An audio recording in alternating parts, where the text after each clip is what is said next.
सभी को नमस्कार। तो आज हम पढ़ेंगे कक्षा 7वीं सामाजिक विज्ञान खंड इतिहास, दिल्ली सल्तनत की स्थापना।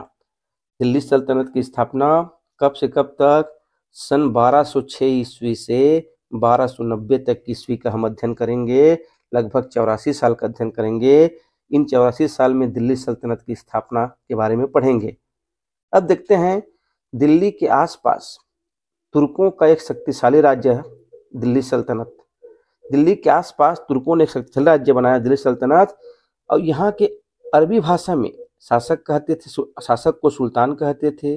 अरबी में शासक को सुल्तान कहते थे और राज्य को क्या कहते थे? सल्तनत कहते थे।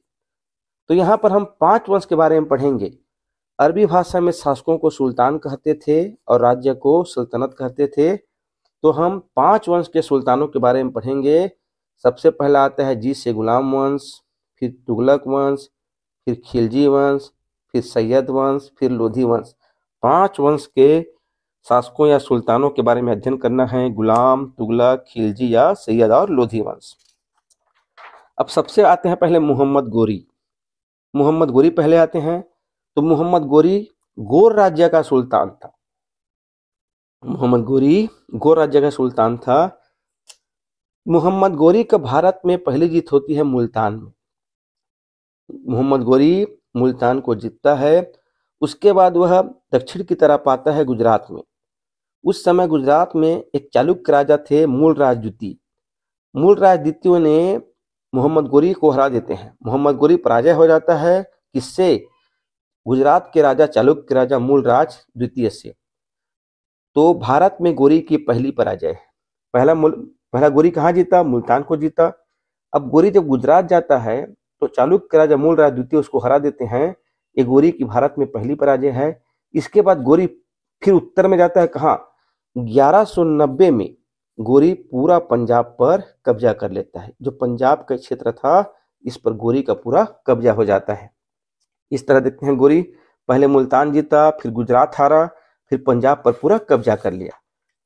अब आते हैं, फिर पंजाब जीतने के बाद पंजाब से लगा हुआ दिल्ली है, तो निश्चित ही अब दिल्ली के शासक और इसके बीच टकराव होगा। तो मोहम्मद गोरी और पृथ्वीराज चौहान। अब मोहम्मद गोरी और पृथ्वीराज चौहान, तो तराइन का प्रथम युद्ध होता है 1191 में। तराइन के 2 युद्ध हम पढ़ चुके हैं पहले वीडियो में।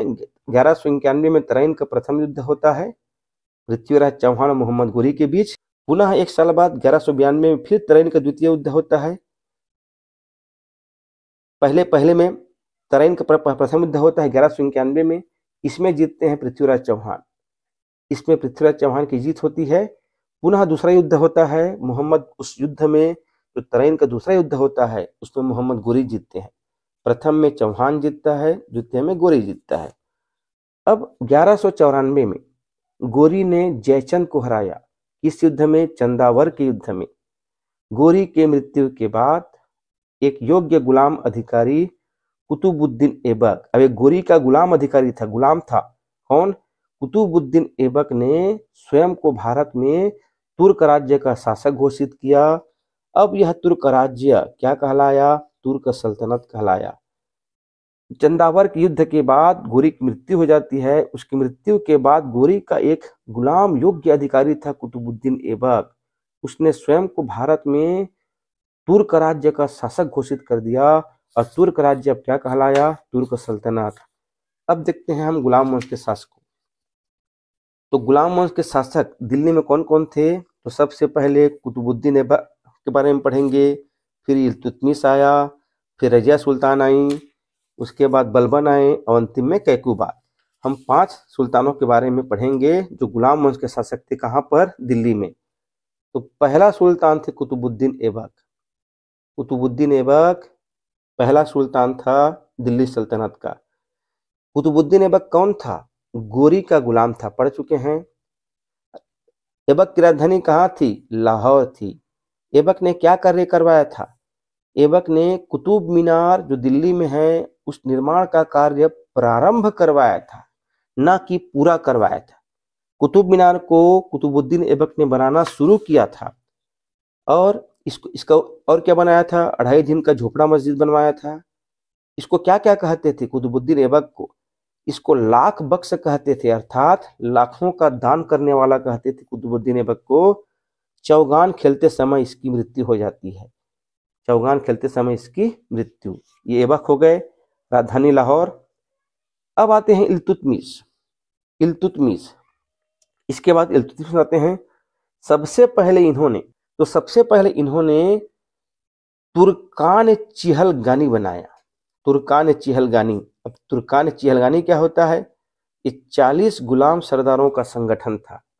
तुर्कान चिहलगानी 40 गुलाम सरदारों का संगठन था। इसको किसने बनवाया? इल्तुतमिश ने बनवाया। मोस्ट टाइम पे है, इसको पूछता है कि तुर्कान चिहलगानी 40 गुलाम सरदारों का दल किसने बनाया? तो इल्तुतमिश ने बनाया। इसने राजधानी दिल्ली को बनाया। ऐबक ने लाहौर को बनाया, इल्तुतमिश राजधानी दिल्ली को बनाया। इसके सल्तनत प्रांत या इक्ता में बटा हुआ था और प्रत्येक प्रांत में इक्तदार की नियुक्ति करता था। इसके समय में इल्तुतमिश ने 2 सिक्के चलवाए, चांदी का टका और तांबे का जीतल। इल्तुतमिश ने 2 सिक्का चलवाया, चांदी का टका और तांबे का जीतल। ये इल्तुतमिश का हो गया। इसमें इल्तुतमिश का मोस्ट इम्पॉर्टेंट है ये तुर्कान चिहलगानी किसने बनाया था। अब आते हैं इल्तुतमिश की बेटी रजिया सुल्तान। ये प्रथम मुस्लिम महिला शासिका थी जो दिल्ली की गद्दी पर बैठी थी। प्रथम मुस्लिम महिला शासिका थी रजिया सुल्तान जो दिल्ली की गद्दी पर बैठी थी। पुरुषों के समान चोंगा और टोपी पहनती थी, घोड़ी की सवारी करती थी। इसकी मृत्यु कैथल में हो गई। तो ऐबक, इल्तुतमिश और रजिया सुल्तान। अब आता है बलबन। इसने जो तुर्कान चिहलगानी था, जिसको इल्तुतमिश ने बनाया था, उसको पहले खत्म किया है, चालीसा को समाप्त कर दिया। कौन? बलबन। इसने नीति लाई थी। क्या नीति? लौह और रक्त की नीति लाई। तो लौह और रक्त की नीति कौन लाया था? बलबन। इसने 2 प्रथा शुरू किया था, एक सिजदा अर्थात सिर झुकाना, पैबोस अर्थात पैर चूमना। तो ये एमपी है। सिजदा और पैबोस प्रथा किसने शुरुआत की थी? तो बलबन ने की थी। गयासुद्दीन बलबन इसका पूरा नाम था। सिजदा अर्थात सिर झुकाना, पैबोस अर्थात पैर चूमना। ये पूछता है इसको, सिजदा और पैबोस को। और पारसी नववर्ष नवरोज त्योहार की शुरुआत की थी। बलबन कहता था राजा जो है ईश्वर की परछाई है और उसका धरती पर उसका प्रतिनिधि है। बलबन का कथन था राजा ईश्वर की परछाई है और धरती पर उसका प्रतिनिधि है। अंतिम आते हैं कैकुबाद। ये गुलाम वंश के अंतिम शासक हुए। तो इस प्रकार से यहाँ पर हमको एमपी क्या है? सिजदा और पैबोस प्रथा, और 40 सरदारों का दल किसने बनाया, कुतुब मीनार निर्माण कार्य किसने शुरू करवाया, प्रथम मुस्लिम शासिका कौन थी। ठीक है, थैंक यू।